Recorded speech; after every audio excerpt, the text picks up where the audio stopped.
वतीनं आम्ही अनेक जण येत असतो. आज मी राज्यातल्या 13 कोटी जनतेच्या वतीनं या विजय स्तंभाला 208वा हा शौर्य दिन आहे. इथं मी अभिवादन करतो. सर्वांना जय भीम. आज एकंदरीतच मला जे लोक भेटले त्यांनी सर्वांनी सांगितलं की प्रशासनाने अतिशय चांगल्या प्रकारची व्यवस्था केलेली आहे. मग त्याच्यामध्ये पुण्याचे जिल्हाधिकारी असतील, पुण्याचे मुख्य कार्यकारी अधिकारी जिल्हा परिषद असेल, पुण्याचे पोलीस खात्याचे सगळे आमचे शहराचे आणि ग्रामीणचे SP आणि CP असतील, सर्वांनी त्याच्यामध्ये लक्ष घातलं आणि सगळ्या डिपार्टमेंटनी अतिशय चांगल्या प्रकारचं नियोजन केलं. रात्री 12च्या दरम्यान गर्दी मोठ्या प्रमाणावर होती. आपल्याला सगळ्यांनाच माहिती की थंडी जवळपास 8 ते 10 टेम्परेचर हे आत्ताच्या वेळेस पुण्यामध्ये असतं.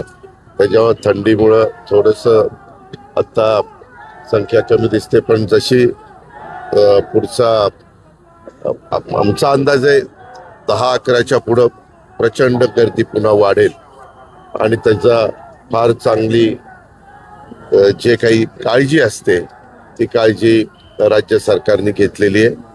जो काही निधी लागतो त्या निधीमध्ये देखील कुठल्याही प्रकारची अडचण येणार नाही अशा प्रकारच्या पहिल्याच सूचना देण्यात आलेल्या होत्या. तो उपलब्ध करून देण्यात आलेला होता. कारण आता मध्ये आपल्या नगरपालिकेच्या निवडणुका झाल्या, नंतर जिल्हा आपल्या महानगरपालिकेच्या आचारसंहिता सुरू आहे आणि त्यानंतर लगेचच जिल्हा परिषदेची आचारसंहिता लागण्याची शक्यता आहे.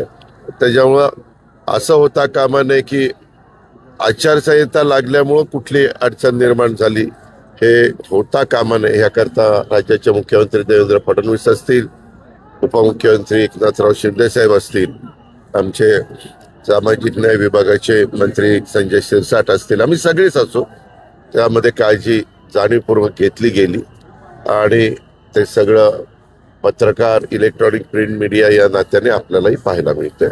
जिल्हा परिषदच्या आचारसंहिता कधीपर्यंत ते मला माहिती नाही. तो निवडणूक आयोगाचा पूर्णपणे अधिकार आहे. निवडणूक आयोग त्याबद्दलचा निर्णय घेईल. परंतु मागे सुप्रीम कोर्टाने सांगितलेलं होतं की 31 जानेवारीच्या आत हे सगळं संपवायचं. परंतु नंतर सुप्रीमने सांगितलं की 50% पुढे आरक्षण जाता कामा नये आणि मोठ्या प्रमाणावर काही विशेषतः विदर्भातला बऱ्याच जिल्हा परिषदा, नंतर उत्तर महाराष्ट्रातल्या जिल्हा परिषदा, आपल्या कोकणातल्या काही जिल्हा परिषद या 50%च्या पुढं, मराठवाड्यातल्या मला वाटतं 2 का काहीतरी आहेत, अशा जिल्हा परिषद 50%च्या पुढं आरक्षण गेल्यामुळं ते आरक्षण 50%च्या पर्यंतच घ्यायला सुप्रीम कोर्टाच्या सूचना आहेत. त्याच्यामुळं आता निवडणूक आयोग ज्या 50%च्या आत आहेत त्या माझा अंदाज आहे. मी काही हे म्हणजे ठामपणे सांगू शकत नाही, पण त्या आधी होतील आणि मग ते 50% आरक्षणच्या आत आल्यावर बाकीच्या होतील. असं 2 टप्प्यामध्ये.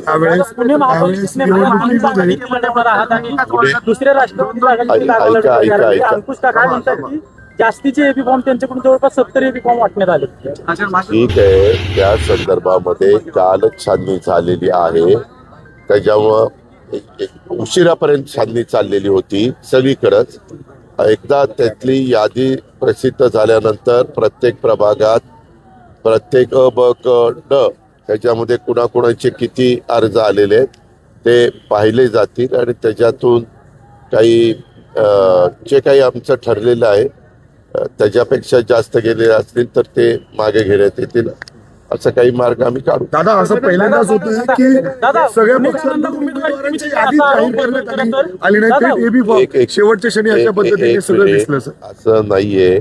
आपण नेहमी कसं म्हणतात, तुम्ही आजपर्यंतच्या सगळ्या निवडणुका आठवा. आमची RPI, Republican party of India, Sachin Kharat यांच्याबरोबर युती झालेली आहे आणि काही जागा आम्ही त्यांना सोडलेल्या आहेत. मी त्याच्या संदर्भात वेगळी पत्रकार परिषद घेऊन आपण मीडियाने कालपासून काय चालवलंय हे मी पण पाहिलेलं आहे. आपल्याला सगळ्यांना माझी कामाची पद्धत त्या ठिकाणी माहिती आहे. परंतु ज्यांच्या बरोबर आम्ही युती करतो त्यांना काही जागा सोडल्यानंतर त्यांनी तिथं त्या जागा कुणाला द्याव्यात, काय द्याव्यात, कारण आम्ही तुम्ही पत्रकार मित्रांनी पण बघितलं शेवटच्या क्षणापर्यंत 3 वाजेपर्यंत हा एबी फॉर्म घेऊन जायचा, तो एबी फॉर्म घेऊन जायचा, ह्याला नाकारलं जायचं, त्याला नाकारलं की तो दुसरीकडे जायचा, एवढं सगळं गोंधळाचं वातावरण त्यावेळेस निर्माण झालेलं होतं. आणि त्याच्यात काही गोष्टी अशा घडलेल्या आहेत, डबल एबी फॉर्म, नाराजी, काही फारच त्याच्यामध्ये तुम्ही सगळ्यांनी दाखवलंच आहे संपूर्ण महाराष्ट्रामध्ये काय काय घडलं. संभाजीनगरला तर राहण्यात आला दादा, अनेक कार्यकर्ते अक्षरशः रडत होते.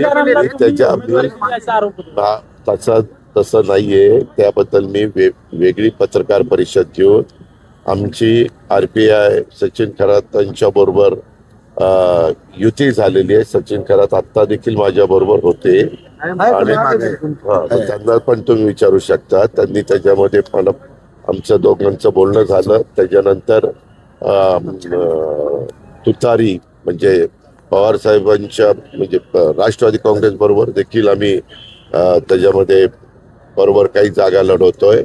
पुण्यामध्ये आणि पिंपरी चिंचवडमध्ये आम्ही शिंदे साहेबांच्या बरोबर पण चर्चा, म्हणजे शिंदे साहेब पण नाही परंतु उदय सामंत असे काही मान्यवरांच्या बरोबर पण चर्चा केली.